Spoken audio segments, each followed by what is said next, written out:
pense que vous avez vu dans le programme, pas forcément tout ce qu'il y a dans le programme, mais en tout cas, il y avait une petite définition. Je vais vous donner la mienne qui est assez similaire, du fondu enchaîné, qui est donc la figure de montage que je vais aborder aujourd'hui avec vous, puisqu'on a aussi un petit temps pour discuter à la fin, même si peut-être un peu réduit.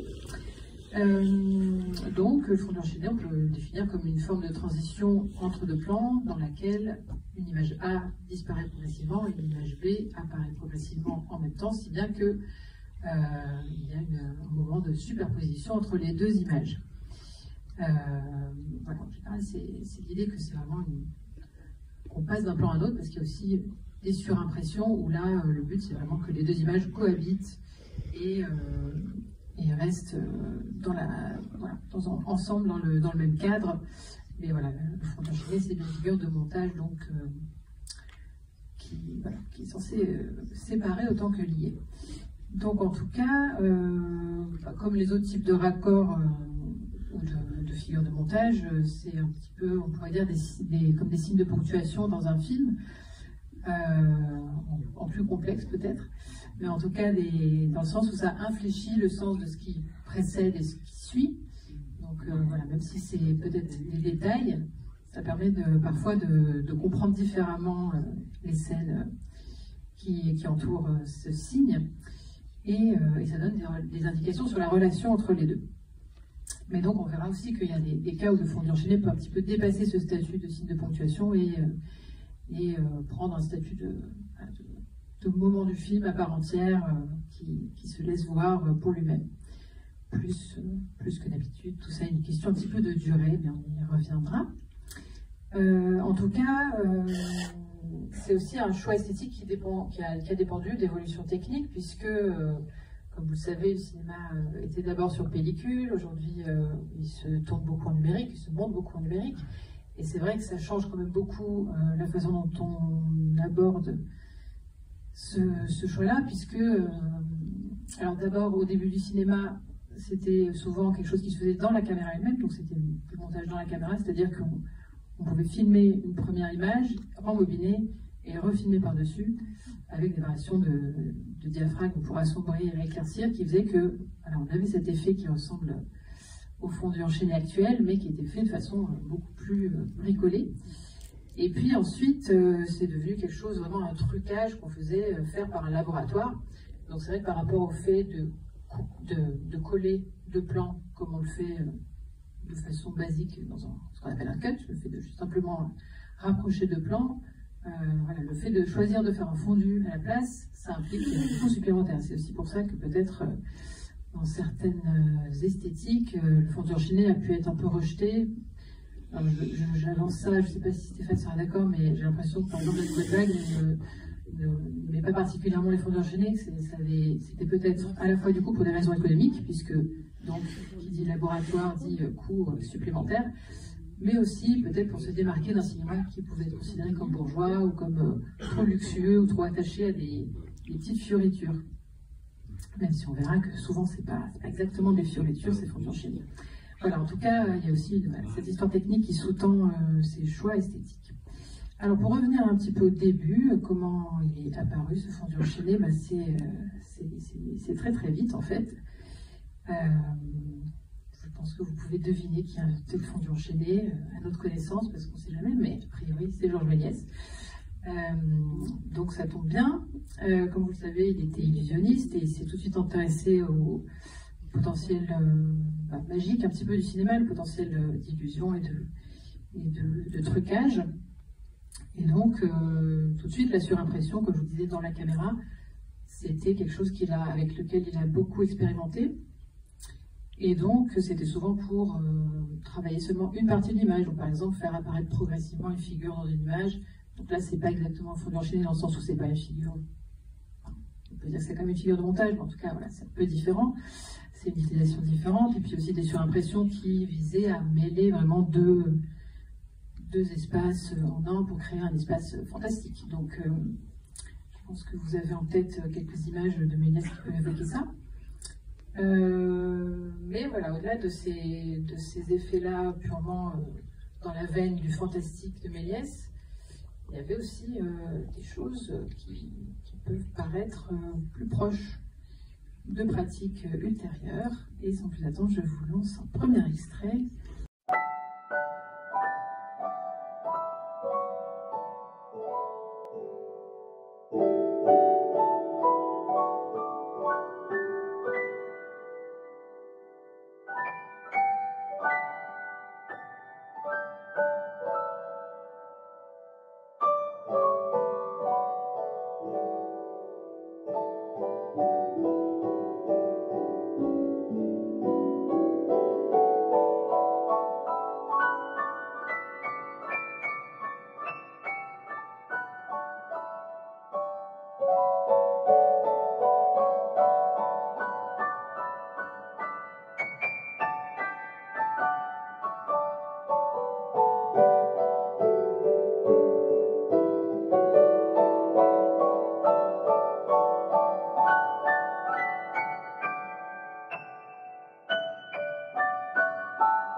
voilà, bah tiens, je peux le laisser en fond d'écran.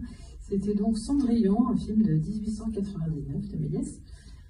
Et donc, comme vous avez pu le voir, mais je trouve que ça nous renvoie un petit peu là aux origines foraines du cinéma, mais aussi précisément du fondu enchaîné, puisque c'est vrai, comme vous le savez, les tout premiers films, c'était plutôt des plans uniques.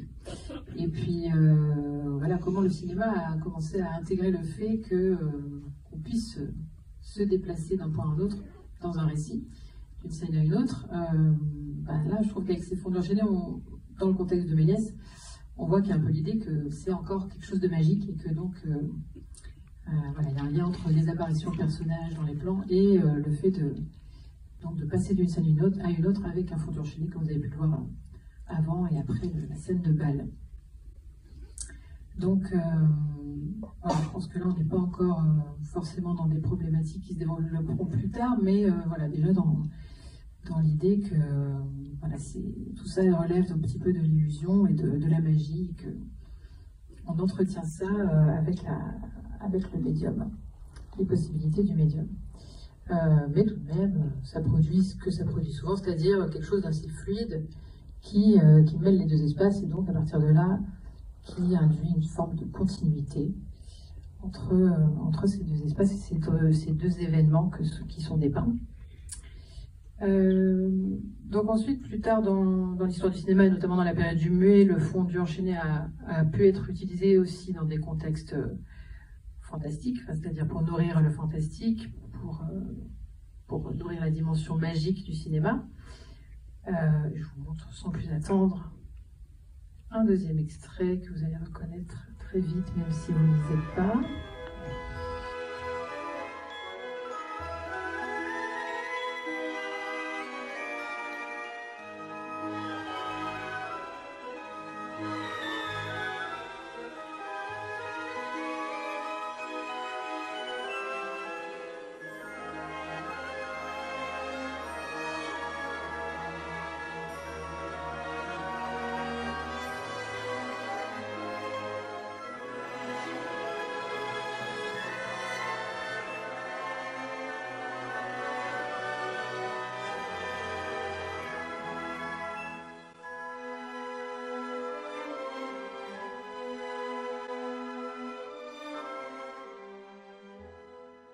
Voilà, donc c'était Métropolis de Fritz Lang, 1927. Donc comme vous avez vu ici, le fait de positionner le visage de la femme robot et de la femme qui a l'air humaine, qui a été créée dans ce laboratoire, de les positionner dans le même endroit dans le cadre, ça permet de donner cette impression qu'il y a une transformation qui a eu lieu très simplement avec l'effet de fondu, même si, je triche un peu, ou il triche un peu, puisqu'il y a aussi des effets, il y a peut-être 3 images superposées, il y a un petit peu des effets spéciaux en plus avec cet effet d'arc électrique, mais en tout cas, ça fonctionne très bien finalement pour faire comprendre ce qui se passe, et c'est vrai que souvent dans le muet, il y avait d'autant plus besoin de ce type d'effet visuel, puisqu'on se reposait moins sur les dialogues forcément, puisqu'il n'y en avait pas, donc voilà, c'est le type de méthode très simple qui a pu être utilisée dans toute sa splendeur à cette période du cinéma.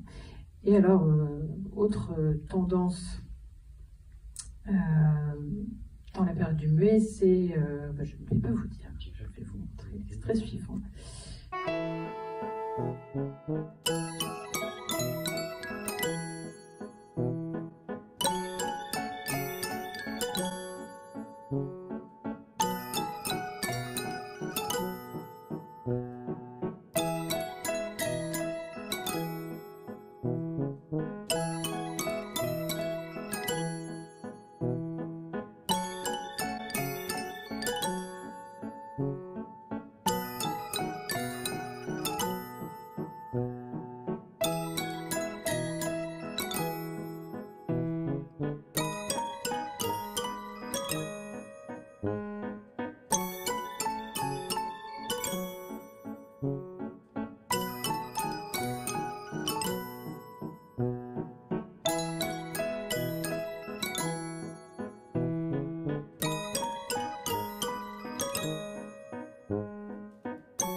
Voilà, j'arrête là. Donc c'était La coquille et le clergyman de Germaine Dulac, 1928.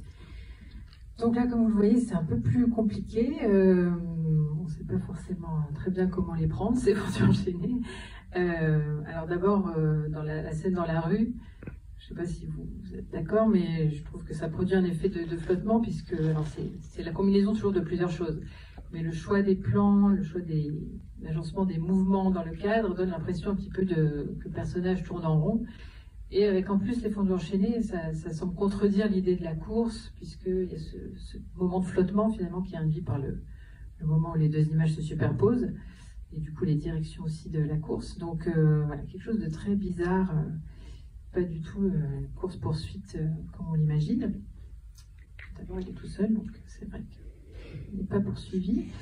Et puis donc dans l'église, alors ce moment aussi de l'étranglement qui est dilaté dans le temps, qui est un peu explosé, un peu de façon presque cubiste, avec ces différents angles, ces différentes échelles de plan, pardon, voilà, qui induisent complètement l'inverse d'une continuité, finalement, plutôt une fragmentation, une sorte d'explosion de l'action, et en même temps ces fondus qui, quand même, les lient bizarrement. Donc, voilà, on est vraiment sur un cinéma surréaliste qui travaille tout ce qui peut évoquer un peu le rêve, qui va évoquer l'inconscient et toute forme de distorsion de la perception du temps et de l'espace, et explorer pour essayer de convoquer une représentation différente du monde, qui n'est pas forcément le monde objectif, mais plutôt un monde intérieur,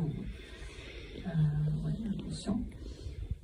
Donc en tout cas des expériences qui défient quelque peu la rationalité.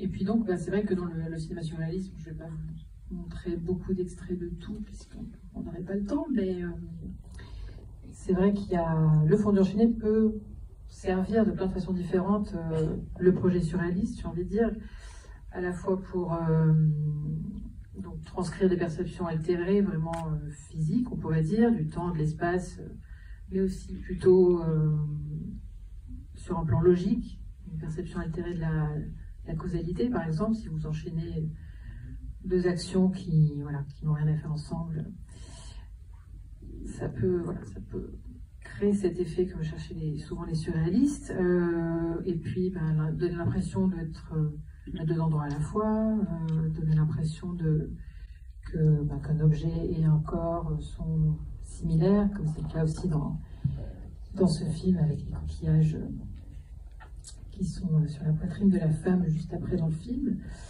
etc.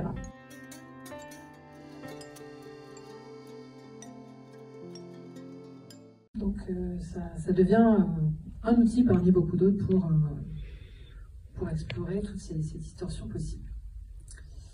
Alors, pour parler peut-être un peu plus maintenant du cinéma classique, même si c'est un terme un petit peu vague et que je ne vais pas forcément rentrer dans le détail, mais en tout cas vous voyez un peu l'idée.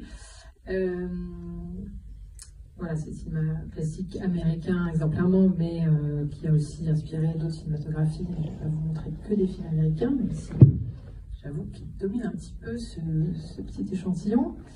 En tout cas, le fondu enchaîné a pu être utilisé vraiment dans une optique complètement inverse, c'est-à-dire pas pour créer de l'étrangeté, mais plutôt pour atténuer l'étrangeté qu'il peut y avoir à passer d'une scène à une autre dans un film. Et c'est vrai que par opposition avec le cut, donc le montage de deux plans sans effet particulier, le fondu enchaîné montre davantage le geste de mise en scène, puisque, en tout cas de réalisation, on pourrait dire, puisque il n'appartient pas à l'univers de la fiction. C'est quelque chose qui vient s'ajouter un petit peu, qui appartient purement au film. Donc à ce titre-là, il nous renvoie au film comme forme, au film comme geste et à l'acte de narration. Donc c'est vrai que ça pourrait éventuellement nous sortir du film, et c'est parfois l'effet recherché, mais finalement, à force de l'utiliser d'une certaine façon, c'est devenu un code, et donc vous avez toute une période, un contexte de cinéma où il a été assez normalisé, on va dire, et il a pu perdre sa capacité à attirer l'attention sur lui-même, ce qui ne veut pas dire qu'il n'a pas été investi sérieusement par les cinéastes, mais c'est vrai qu'il a pu avoir aussi une utilisation un peu mécanique du fondu enchaîné comme mode de transition privilégié, dans certains cas en tout cas. Pas forcément entre chaque scène d'un film, mais en tout cas comme mode un peu normal de transition entre des séquences. Et c'est quand même beaucoup moins courant dans le cinéma contemporain, vous remarquerez, donc c'était aussi un effet de mode, on pourrait dire. En tout cas, c'est vrai que quand ça s'inscrit dans une esthétique de la transparence, qui est un petit peu, peut-être, une des recherches du cinéma classique, ou dans certains cinémas classiques, il y avait cette idée de fluidifier au maximum l'écriture, avec les raccords que vous êtes peut-être déjà un petit peu, qui ont déjà peut-être été évoqués dans les cours précédents, par exemple des raccords dans le mouvement, donc vous voyez un personnage dans un plan amorce un mouvement et dans le plan suivant le mouvement se continue et donc on a vraiment l'impression qu'on est face quasiment à la réalité, quoi. En tout cas on est un petit peu immergé comme ça dans l'action et donc c'est vrai que parfois le fondu enchaîné a pu être utilisé dans cette esthétique-là de la fluidité, de la transparence, alors que ça paraît un peu paradoxal au départ. En tout cas, voilà, en tout cas, c'est des effets complètement opposés à ce qu'on peut voir là chez Dulac. Et bien, je vais vous montrer en 2 exemples. Look, Otis, I make no brief about my bilious private life, but he's got the morals of a guinea pig and the scruples of a gangster. Fine, fat, dirty item. What's it about? A kid named Dallas. He runs a dinky jazz quintet. But he happens to be keeping company with JJ's screwball sister. It's a real goodie if, like me, you want to clobber JJ. He's got his TV tomorrow. He'd read it before rehearsals. I want to clobber JJ. Trouble is, I can't think of a good reason why I should print anything you give me. I can't even think of a bad reason.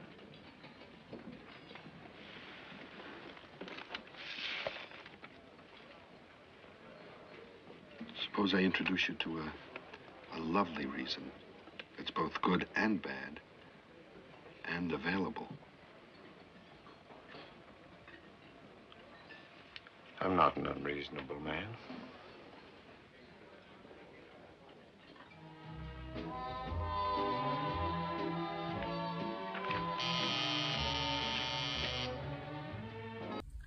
Voilà, donc là c'est un fondu un petit peu classique, du cinéma classique, c'est-à-dire assez bref. Donc là, si on suit un peu la conversation des personnages, il y a un sens dans le fait que cette séquence arrive après celle qui précède. Et donc, voilà, au lieu de couper brutalement et de changer d'espace, il y a à la fois les paroles qui introduisent un petit peu la scène qui va arriver et ce petit fondu très bref qui nous fait glisser en douceur. Sachant que oui, j'ai l'impression, alors c'est peut-être je sais pas, peut-être que j'ai tort, mais j'ai l'impression que c'est l'intérêt aussi du fondu enchaîné à cette période, c'était que dans cette esthétique du cinéma classique, il y avait aussi l'idée d'être, de rendre les films le plus haletants possible, parce que c'était aussi une idée de séduire le public le plus possible. Et donc, il me semble que souvent, ce choix du fondu enchaîné fait finalement gagner du temps, même si on pourrait se dire c'est un petit temps de latence, mais en fait, quand il est très très bref,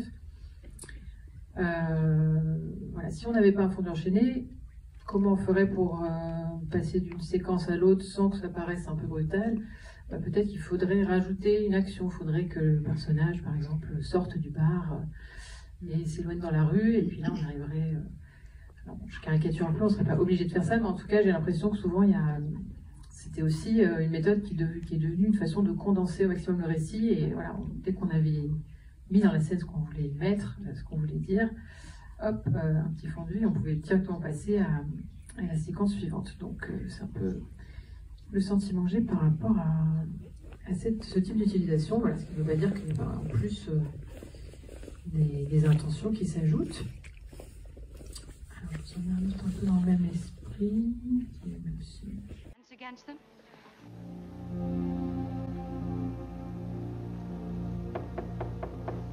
Come in.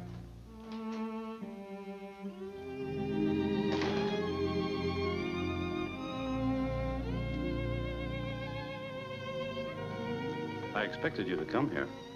I didn't know your name. You knew mine. But you haven't tried to find me in all these months. I wanted you to find me and have to come to me. If it gives you pleasure to know that you're breaking me down, I'll give you a greater satisfaction. I love you, Rourke. Would it please you to hear that I've lived in torture all these months? Hoping never to find you again and wishing to give my life just to see you once more.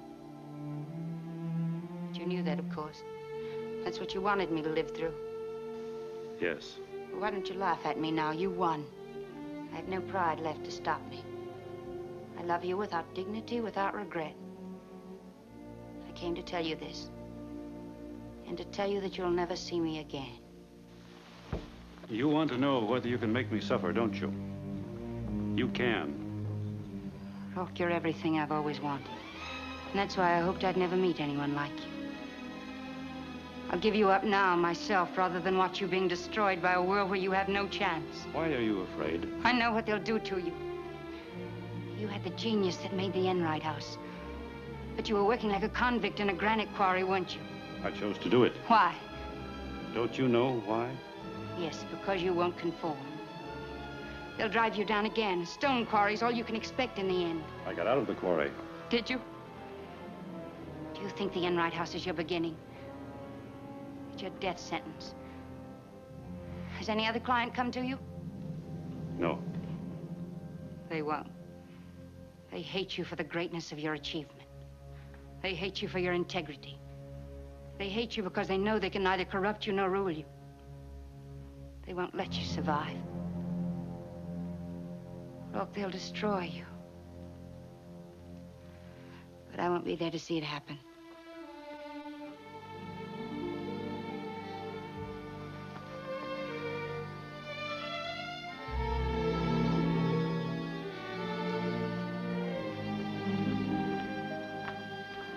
Do you want to leave me?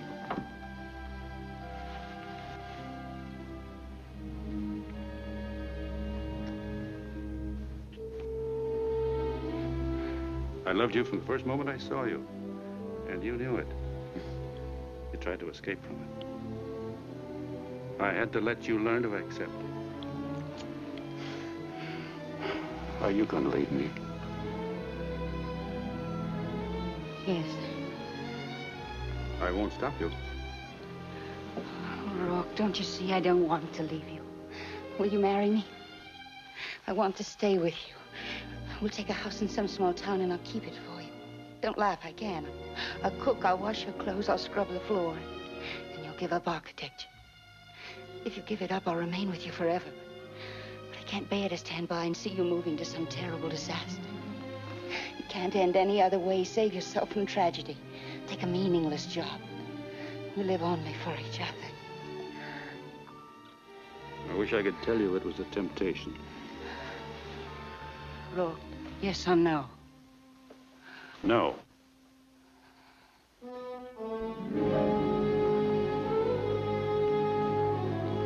You must learn not to be afraid of the world, not to take any notice of it. I must let you learn it. When you have, you'll come back to me. They won't destroy me, Dominique. I'll wait for you. I love you. I'm saying it now. For all the years, we'll have to wait. I'll do anything to escape from you.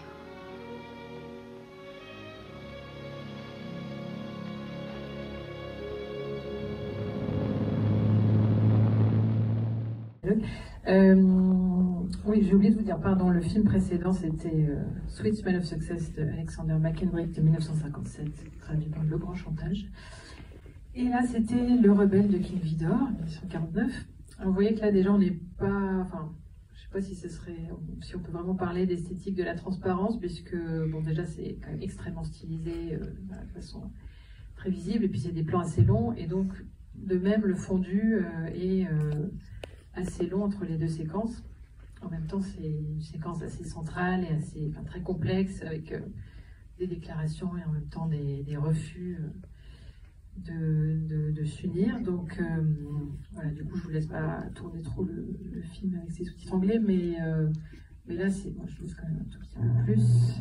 Pardon. Voilà, du coup, là, elle va accepter la proposition en mariage de quelqu'un d'autre après avoir vu que c'était pas possible avec le nom du film.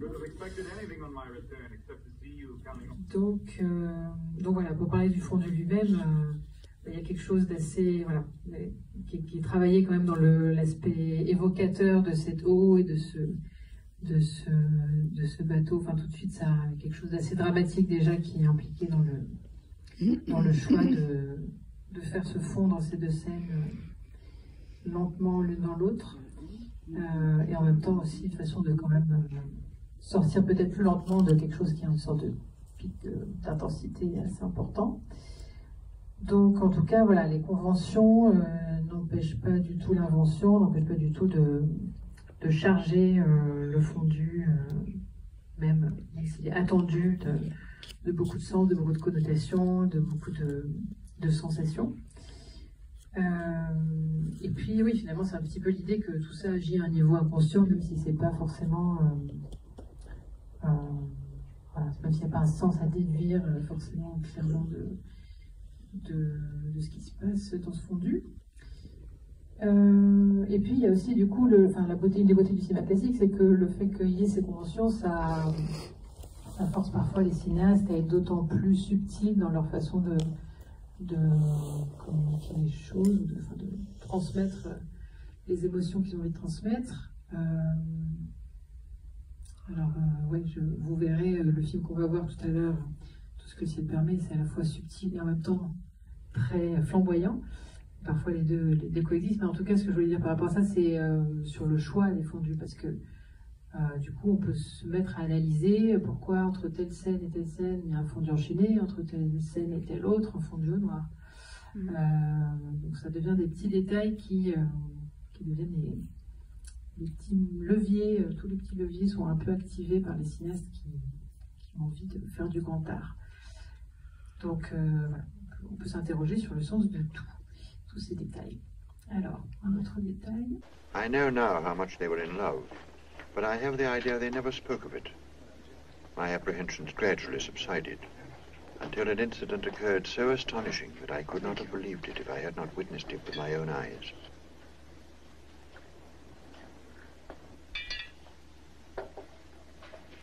I'm glad you dropped in. I'm having some difficulty with a manuscript I found in the local archives. I think you can help me with it. Manuscript in Spanish? Dutch. Early 17th century, I should judge. Dutch manuscript in Esperanza? No, that's not surprising. The Netherlands belong to Spain. Of course. It's surprising for another reason. It purports to be the story of the Flying Dutchman, written by the doomed man himself. I can read Dutch fairly well, but I'm having some trouble with some of the archaic expressions, and since it's in your native language, I thought you might be able to clear them up for me. The story is an obvious invention, a literary hoax of the period. The death ship legend goes all the way back to the Egyptians.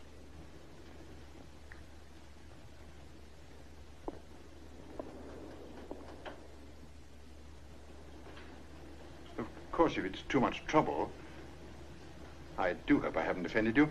You are Dutch, and you seem so interested in my antiquities.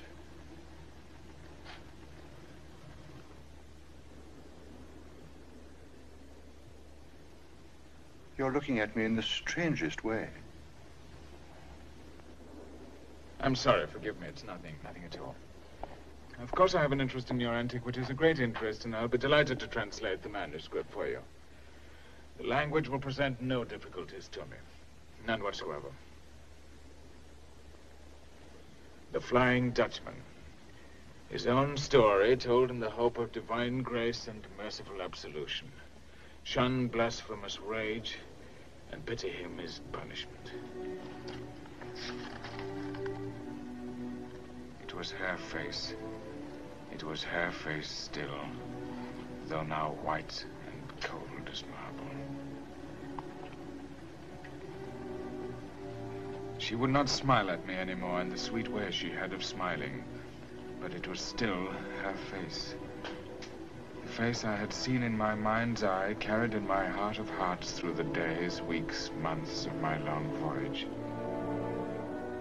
I had my own ship now, and was vain of two things, my captaincy and my beautiful young wife, whose face was as innocent as a flower and as transparent as a child's.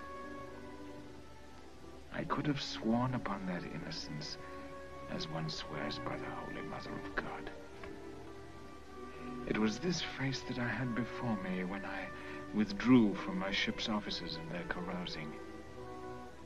It was to this face that I had yearned in the endless hours of the night watch. It was to her that I'd returned at last, my hands and pockets full of earrings and necklaces and circlets for her delicate arms, souvenirs of strange lands to beguile and delight her. How I adored her pleasure in my gifts, and to have found her faithless. Ouais, j'ai laissé le plan jusqu'à la fin parce que c'est quand même un beau plan. Donc ça c'est Pandora de Albert Lewin, qui est américain mais le film est anglais, 1951. Et donc vous avez pu voir, c'est un autre usage un peu conventionnel d'un certain côté du fondeur genet qui est d'introduire un récit dans le récit. Ça peut être un rêve, ça peut être voilà, une histoire qu'on raconte, un flashback. Donc là, il y a un petit twist quand même, c'est que donc il est censé lire ce manuscrit qui a été trouvé par son ami, et en fait il s'avère que c'est sa propre histoire. Donc déjà le fait que ce soit le même acteur qui joue nous le fait un petit peu deviner, mais le fondeur genet du coup vient accentuer cette voilà, vient rendre un peu plus clair cette continuité entre le personnage qui écrit et le personnage actuel que l'on voit, que l'on suit dans le film. On le suivait jusque-là. Donc voilà, ça c'est quelque chose qui est assez quand même fréquent, utilisé de façon un peu spécialiste, mais assez fréquent.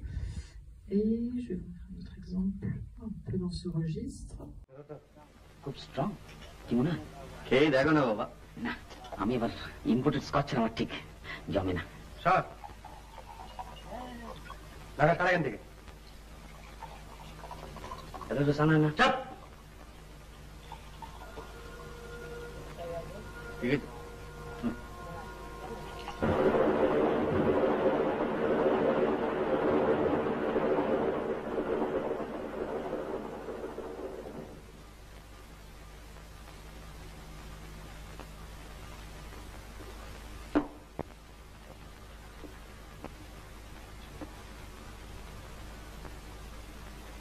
Water life.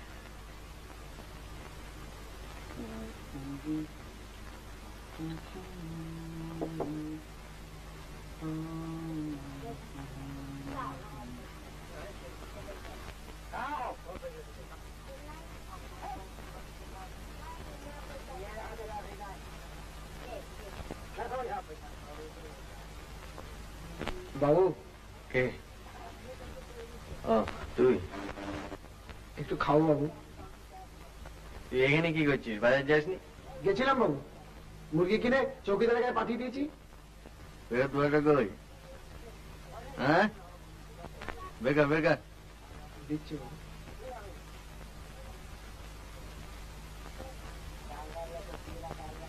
কত সরাচ্ছে কে জানে বাবা এনে যা যেটা লাগে যা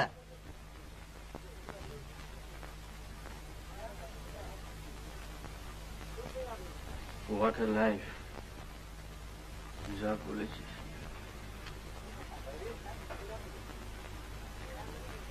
ওই এরি দেখ পেছনে দেখ কি দেখো এটা মুখগুলি দেখ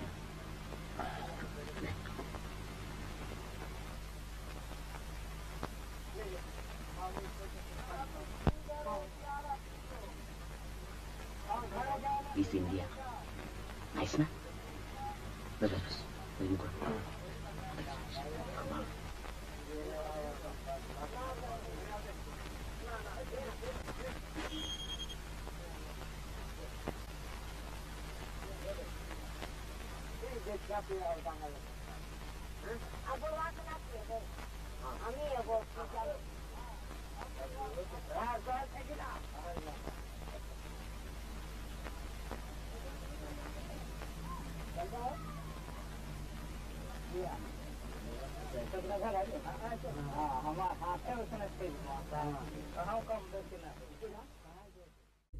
Voilà, donc c'était Des jours et des nuits dans la forêt de Satyajit-Ray, film indien de 1970.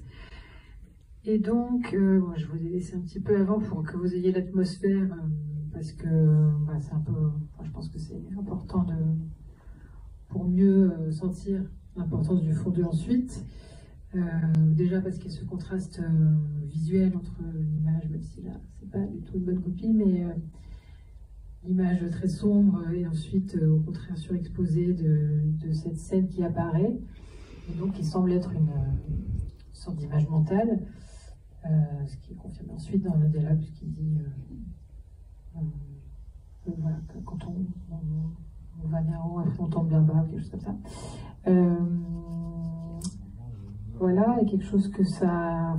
donc ça c'est un autre usage qui peut être assez fréquent du fondu enchaîné, voilà, faire apparaître une image mentale à la surface du film. Mais je trouve que cet exemple fait apparaître aussi une autre question qui est celle du son, puisque là vous avez vu que le son reste le son du bar où il est. Donc ce qui souligne d'autant plus que c'est juste une réminiscence ou juste une trace, mais il n'est pas vraiment projeté, il ne peut plus accéder à cet autre espace et cet autre temps qu'il a connu. Et c'est vrai que, bon, souvent dans les films hollywoodiens, c'est de toute façon un peu noyé dans la musique, le moment de la transition entre deux scènes, mais parfois ça peut avoir son importance d'analyser est-ce que le son, notamment quand il y a un fondu un petit peu long, est-ce que c'est le son du premier plan qui reste plus ou du second? Il peut y avoir des jeux avec ça à décortiquer. Alors, on va passer à un autre cas de figure. You like to shoot? Yeah. So do I. So I'm warning you, don't try anything smart with me. Move.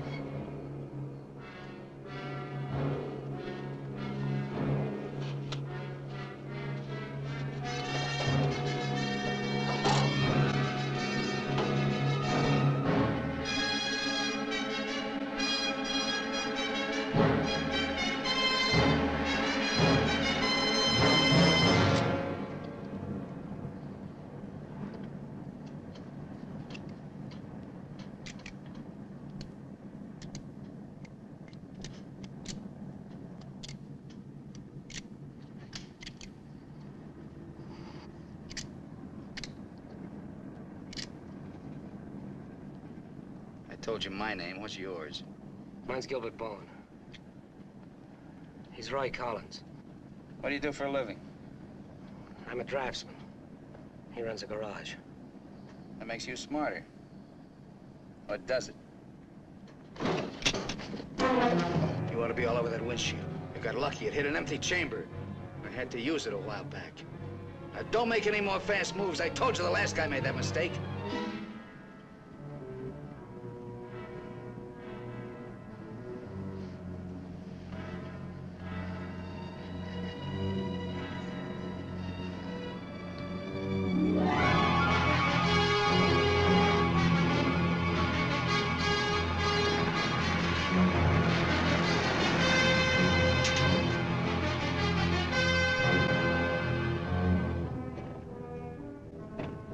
Do back.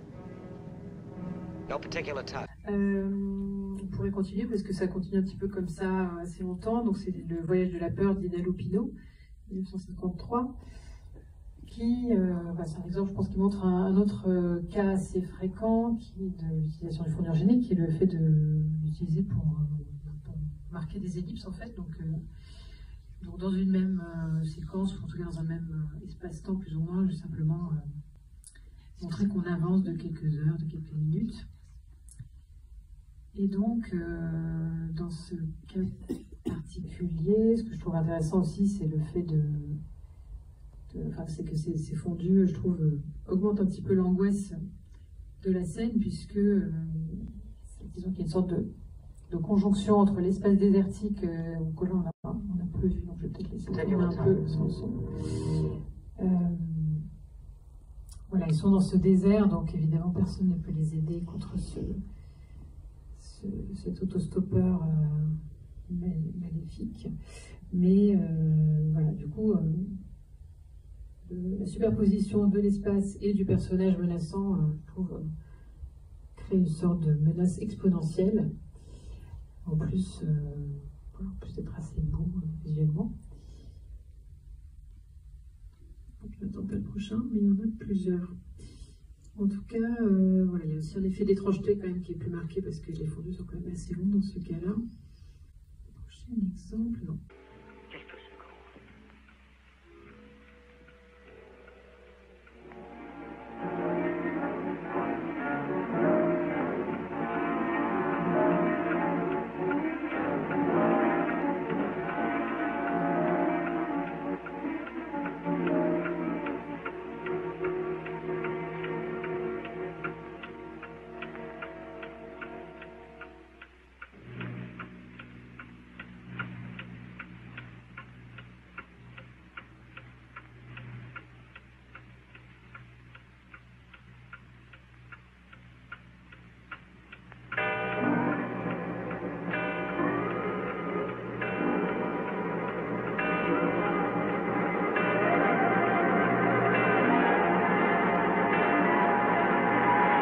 Monsieur Lavant, où que vous vous trouviez, au nom du ciel, écoutez-moi et ayez pitié.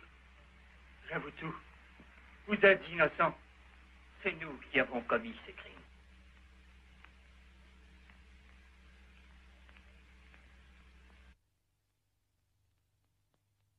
C'était donc Les Poupées du Diable de Todd Browning, 1936. Et donc là, ce que je voulais pointer, c'était l'idée de causalité qui peut souvent être attachée à ce fondu enchaîné. Donc là, d'abord, par le simple montage, on voit qu'il y a cette personne, donc Lena Barrymore, qui est déguisée en vieille dame, et qui donc qui contrôle ces petits personnages, ces personnes miniaturisées, et à travers elle essaie de changer son destin qui a été contrarié. Et donc, j'ai envie de revenir en arrière. Voilà, donc c'est donc déjà le fait qu'il soit là,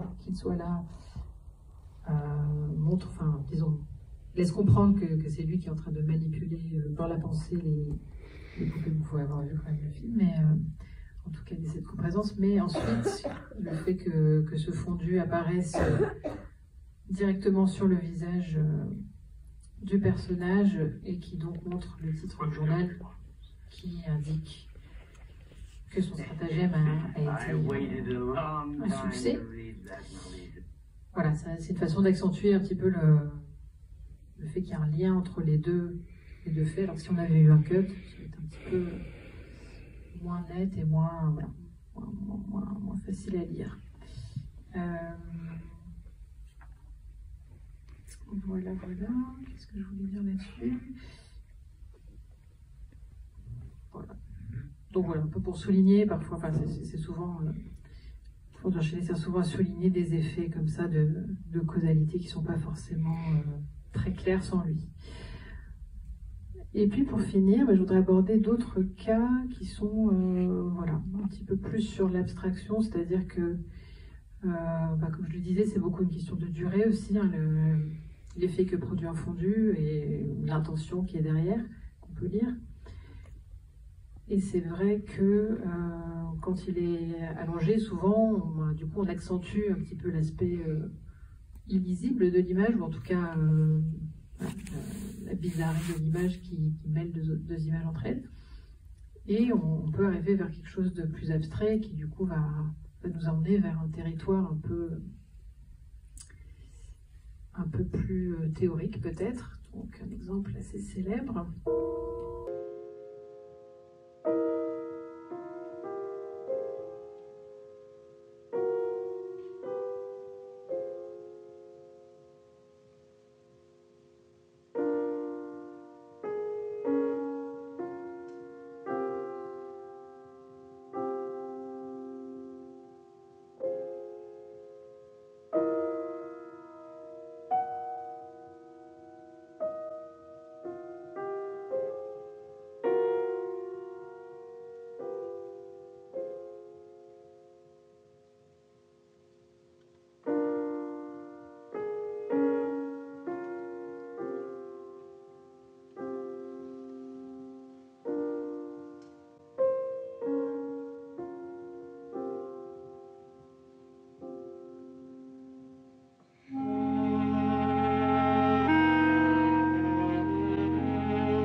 n'a rien vu à Hiroshima.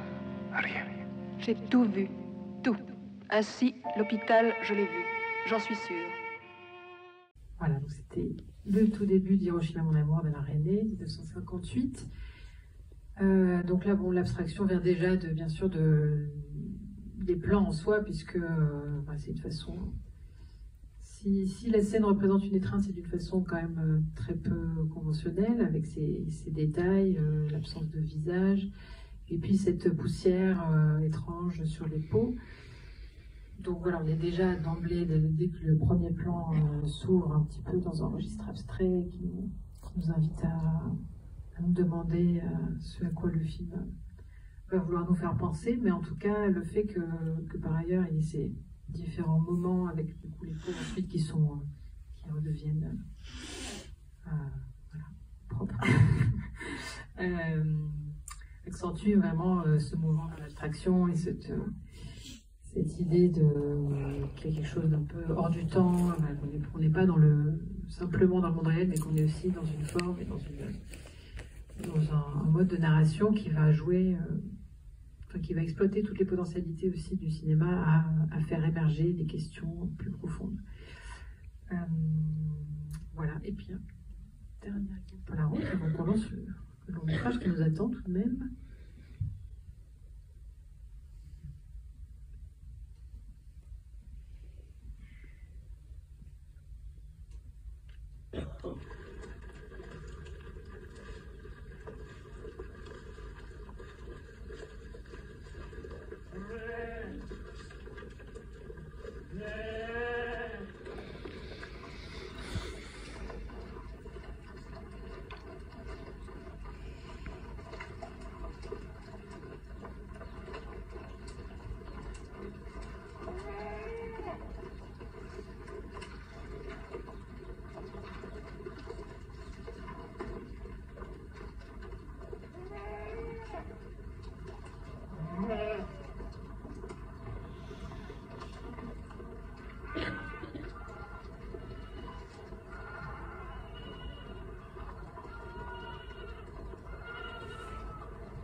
C'est un des plus longs fondus enchaînés que j'ai jamais vu. C'est le film, ça s'appelle, je ne vais pas vous dire le titre entier parce que c'est un des titres les plus longs aussi qui existent. Mais le début du titre c'est Vivir allí no es el infierno, es el fuego, je ne sais plus quoi, de Javiera Bellis, une réalisatrice chilienne. Ça date de 2018. Et voilà, c'est un film documentaire, donc c'est un peu le seul exemple que je vous ai donné, mais il y en aurait quand même d'autres. Et donc là, vous voyez que c'est encore une autre perspective. En tout cas, il y a cette idée aussi d'aller un petit peu vers l'abstraction, de tirer le réel vers l'abstraction, d'autant plus que là, c'est vrai, c'est des images documentaires qui ne sont pas mises en scène. Il n'y a pas de mise en scène de chèvre. Mais en tout cas, voilà, toujours cette idée de travailler sur la sensation et sur l'émotion que peut produire aussi le simple fait de voir ces formes se mêler. Avec en plus ici cette couleur rouge un petit peu inquiétante qui vient envahir les pauvres animaux.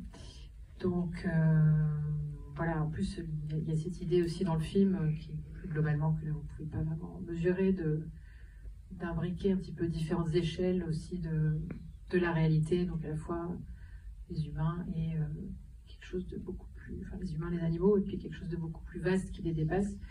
Donc voilà, on voit quand même dans ce raccord déjà cette idée d'inscription, en tout cas peut-être même de conflit entre ces différentes dimensions. Alors j'arrête ici pour ce petit survol, j'ai envie de dire, du fondu enchaîné, puisque c'était un peu rapide sur chaque exemple, peut-être, parce qu'il y a beaucoup de cas de figure que j'avais envie d'aborder. Et en tout cas, j'espère que ça nourrira un petit peu, ce panorama nourrira un peu votre perception du film qui va suivre, donc tout ce que le ciel permet de Douglas Sirk, qui est un classique du mélodrame hollywoodien. Et donc, typiquement, un film qui travaille avec les conventions et qui, en même temps, les charge de beaucoup d'intentions et beaucoup d'idées, beaucoup d'inventivité, jusqu'à les tordre parfois un petit peu vers le bizarre. Donc voilà, je trouvais que c'était un exemple intéressant des différentes façons dont le fondu peut jouer un peu sur ces deux tableaux et les mêler, vraiment. Donc c'est un film qui est de 1955, ce qui explique peut-être pourquoi inconsciemment j'ai choisi beaucoup de films des années 50. Voilà, mais je n'en dis pas plus avant, et on aura un petit peu de temps, je pense, pour échanger à la fin du film, si vous avez encore l'énergie. Merci pour votre attention. Beaucoup, Olivia.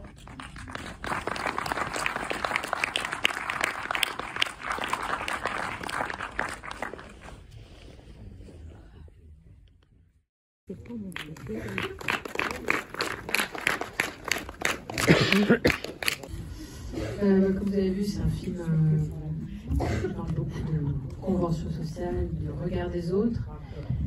Et du coup, je trouve qu'il y a beaucoup de fondus dans le film qui font écho à ça, dans le sens où, du coup, les visages des uns arrivent dans les scènes des autres, un peu comme si ils étaient déjà présents dans la scène, alors que finalement c'est plutôt par la parole par les boutins, etc., que ce regard circule. Donc c'est pas un regard matériel, mais en fait, du coup, par ces fondus enchaînés, il y a déjà l'idée qu'il y a une présence un peu subliminale de toute cette communauté pas toujours bienveillante. Qu'est-ce que je voulais dire d'autre? Oui, je ne sais pas si vous avez fait attention, notamment un fondu entre la vitre, la belle vitrée dans le vieux moulin, qui fusionne avec la vitrine d'un magasin, donc avec cette idée de regard vers l'extérieur, vers la nature, et qui se transforme en un regard porté à l'intérieur par des personnes qui pourraient peut-être fouiner dans cette ville. Donc à la fois un contraste et une continuité, une rime visuelle. Quelqu'un veut un micro pour intervenir? Peut-être Stéphane. Non, du coup, je veux bien en contrepoint, parce que tu as introduit ça tout à l'heure, que tu nous parles du fondu au noir dans le film. Oui. Parce que pour le coup, effectivement, c'est une figure en alternative. Et effectivement, je trouve que c'est intéressant parce que souvent les fondus au noir, ils marquent une ellipse plus longue. Par exemple, 6 mois s'écoulent et donc fondu au noir plutôt que fondu enchaîné. Et là, ça me semble moins clair. Alors, c'est pas forcément quand se passe les choses, mais c'est quand même beaucoup dans le même hiver. À partir justement de ce fondu enchaîné sur l'arbre qui perd ses feuilles. Donc, là, c'était un cas d'ellipse assez classique, comme on a vu tout à l'heure avec The Hitchhiker. Mais donc, oui, les fondus au noir, j'ai l'impression, ne marquent pas forcément une période plus grande, mais plutôt des chapitres, plutôt des nœuds un peu narratifs et des moments qui marquent une transition plus profonde et plus souterraine que quelque chose d'objectif. J'ai l'impression que c'est plutôt un mouvement intérieur et un peu intime presque qui est exprimé à ces moments-là. Oui, je suis d'accord avec ça. Moi, j'en opposerais deux très précis. Le premier, je le trouve sublime l'un et l'autre. Le fondu au noir, c'est quand on s'approche de la télévision et qu'on la voit dans le reflet de la télévision. Et où là, il y a un fondu au noir et vraiment, on a l'impression que c'est la mort, quoi. Et donc, pour le coup, ça affirme une espèce de gravité et d'enterrement, d'enterrement y compris par rebond de la métaphore de la pyramide utilisée par la fille, c'est celle dans laquelle on risque de s'enfermer comme dans un sarcophage, quoi, et qu'on voit d'ailleurs sur une des peintures au moment de la fête mondaine. Et par opposition, on s'attend à un fondu au noir après la chute, à la toute fin du film, et là en fait on a un fondu enchaîné sur le clocher de l'église avec la neige qui raye l'écran comme ça de façon diagonale. Et là, le fait qu'il n'y ait pas de fondu au noir est évidemment précisément le signe qu'il n'y aura pas de mort d'homme, enfin, et que donc les choses peuvent s'enchaîner pour réaffirmer la puissance de l'amour contre cette mort programmée qu'avait annoncé l'autre fondu au noir, quoi. Enfin, le fondu au noir. Et je trouve qu'effectivement, dans le film, il y a vraiment un jeu d'opposition entre les deux figures. C'est vrai que le fondu enchaîné sur la croix est quand même assez ambigu, mais globalement, il joue beaucoup avec nos nerfs, surtout à la fin. C'est la bonne fin, la fin triste qui va y aller. Mais sinon, qu'est-ce que j'avais relevé d'autre? Oui, alors après, il y a cette ellipse aussi classique, un petit peu, l'ellipse de la scène d'amour par le fondu enchaîné, qui est voilà, quelque chose d'assez récurrent dans les films. Et là, vous avez la biche dans la neige, et puis fondu enchaîné, et puis ils sont allongés côte à côte, et ils ont quand même fermé les volets. Donc, c'est peut-être passé quelque chose d'un peu spécial. Mais sinon, oui, c'est surtout, c'est quand même beaucoup des contrastes entre eux et puis les amis, ou les soi-disant amis. Alors, il y a une transition que je trouvais spécialement intéressante aussi, c'était un moment où, un peu la période où, je ne sais plus si c'est le moment où elle l'a quitté, mais je crois que c'est ça.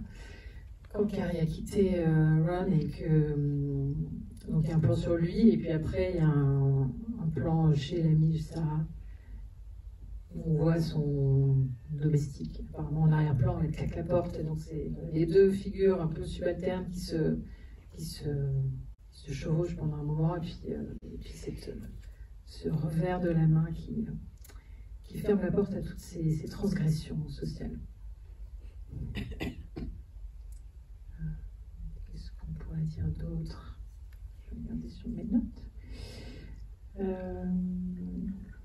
Oui, alors bien sûr, la fille qui pleure, fondu enchaîné, donc voilà, l'idée que cette douleur l'habite, ça c'est assez classique aussi, enfin voilà, que la douleur de sa fille continue à infuser en elle, et alors que finalement, c'est d'autant plus rageant qu'elle s'avère un petit peu superficielle, cette douleur.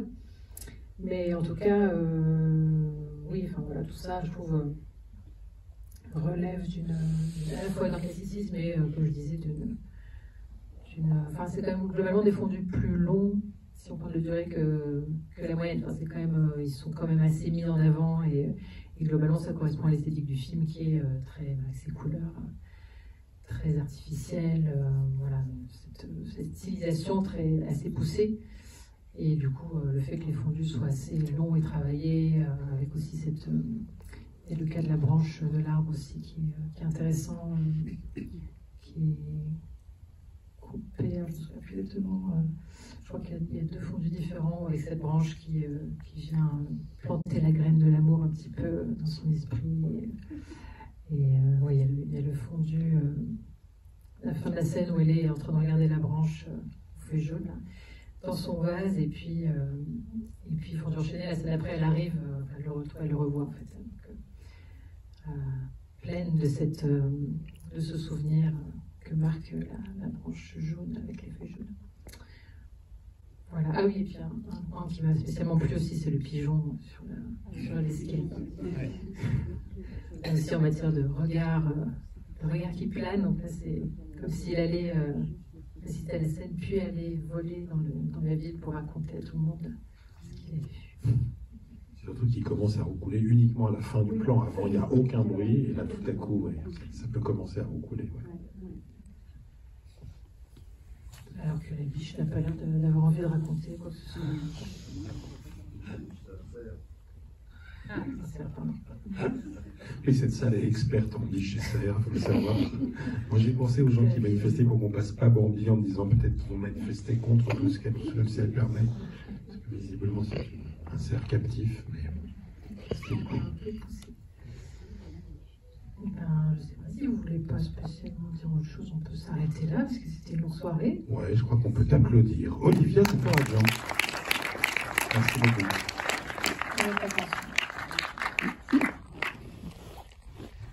Et la prochaine, c'est fondu au noir, fondu au blanc, fondu aux couleurs. Avec le bonheur d'Agnès Varda, dans le programme qui sort vendredi.